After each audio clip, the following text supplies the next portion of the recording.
All right, how's it going there? Chuck Hewitt here from Quiet Cat e-bikes. Today we're going to talk a little bit about adjusting your rear derailleur, specifically the indexing of your rear derailleur, which is the derailleur moving up the cogs of the cassette. We get a lot of complaints that my bike is making noise, or I hear a lot of noise coming from the derailleur. So we're going to talk a little bit today about how to adjust that and how to reduce the noise when you're out there pedaling. As we start, first thing we're going to do is check and make sure that our limit screws are set appropriately. We have our high limit screw and our low limit screw. We're going to want to set those up before we get into the indexing. You can check out our video on limit screws if you haven't already done that. Assuming your limit screws are good to go, we're going to start here and we're going to have our chain in that lowest cog. And we're going to start just pedaling this bike a little bit. And we're going to want to make sure that the cable is loose enough to sit all the way down in that lowest clog. I can get up here on my shifter and I can make sure that I'm pressing my thumb to make sure that that derailleur is all the way down in the lowest gear. As I start pedaling, just a normal pedaling cadence like you might do if you're out riding on the trail, I'm going to go ahead and click up to that just one gear at a time. I really just want to adjust this one gear at a time as I start. So you can see on this bike here that chain isn't going up into that next gear. That tells us that our derailleur needs just a little bit more tension on the cable. So I'm going to adjust that simply by coming up here and finding the barrel adjuster on my shifter. I'm going to take this barrel adjuster and I'm just going to give it a quarter turn to a half a turn. I'm going to go counterclockwise if this chain is not jumping up to the next gear. So I gave it a little half a turn there. I'm going to go ahead and click that shifter, and you can see it's making a bunch of noise, but it's not quite getting up into that next cog. So I'm going to click it back down into that lowest gear again.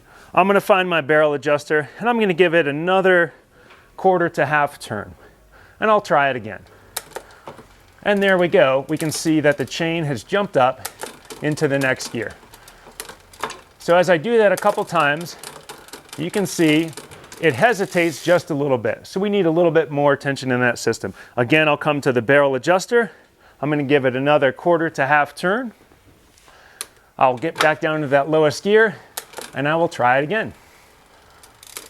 All right, there we go. I'm going to go back and forth. And what I'm doing is I'm looking to make sure that that chain is setting into that cog, and I'm trying to listen. Obviously, the quieter it is, the more efficiently it's been tuned. Right? Keep in mind with this that there's a range of acceptable adjustments. Right? There's not one perfect answer. You have a range of adjustment that will make that derailleur move from cog to cog in an acceptable limit. All right, so you can see our chain is in that lowest cog. As I click up to that next gear, it's doing so fairly smoothly. So this is where I want to really dial in that shifting. So I'm going to go ahead now, even though that chain is making as little noise as possible, I'm going to give it an extra half turn of tension. As I shift up into this gear, I'm going to listen. I still have no noise, which is good. But I want to go ahead and adjust this until I hear noise. So I'm going to come back to the barrel adjuster. I'm going to give it another half turn, counterclockwise. I'll go back to my lowest cog and I'm going to shift up again. I'm hearing just a little bit of noise now because I've added enough tension to the system that it's going to shift from the smallest cog past that and almost try to get to that third cog. I'm going to give it just one more go of this. Again, starting in that lowest cog, I'm going to give that barrel adjuster a half a turn and I'm going to shift up. And now you can see that it's just starting to make some noise. Right? So what I want to do is I come into that second gear and drop back down to the first, is I'm going to back it off a quarter turn, now by turning it clockwise, the opposite direction of what I just did. And I'm going to come back to that shift, one gear at a time, and listen until it's quiet. So I'll go a couple times here. Sounds like there's just a little bit of noise still in this system. So we'll drop that back down into that first gear. We'll come here, again, a quarter turn clockwise, so we can reduce the tension there. And I will go ahead and shift one more time. And now it sounds like that gear is operating pretty quietly and pretty smoothly. So we know we have our tension set pretty well here, and we've just been working with those first 2 gears in the cassette. What I want to do now is index my way 1 gear at a time all the way through the cassette to make sure that we're in that acceptable range of adjustment all the way through the cogs. So we'll do that by starting in that lowest gear and just 1 shift at a time.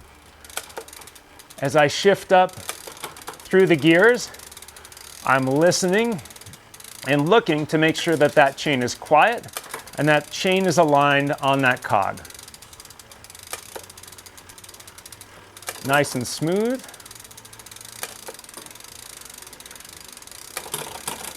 All the way up to that lowest gear.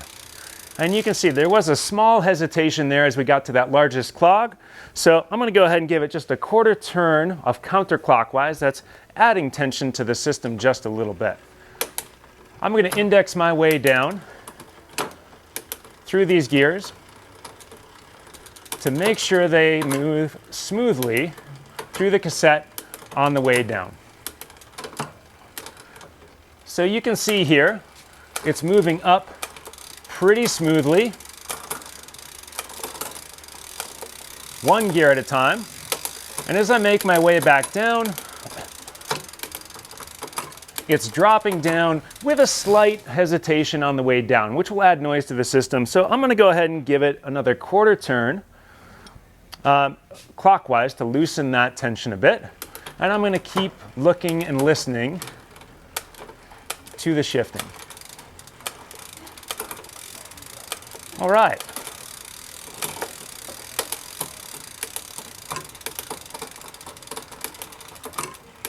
So there we go.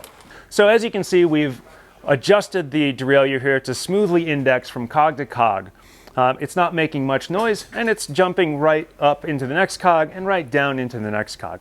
Setting the tension up on your derailleur like this will not only reduce noise, but it will put the least amount of wear on your system, which is obviously going to help your bike operate at its optimal performance when you're out there in the field.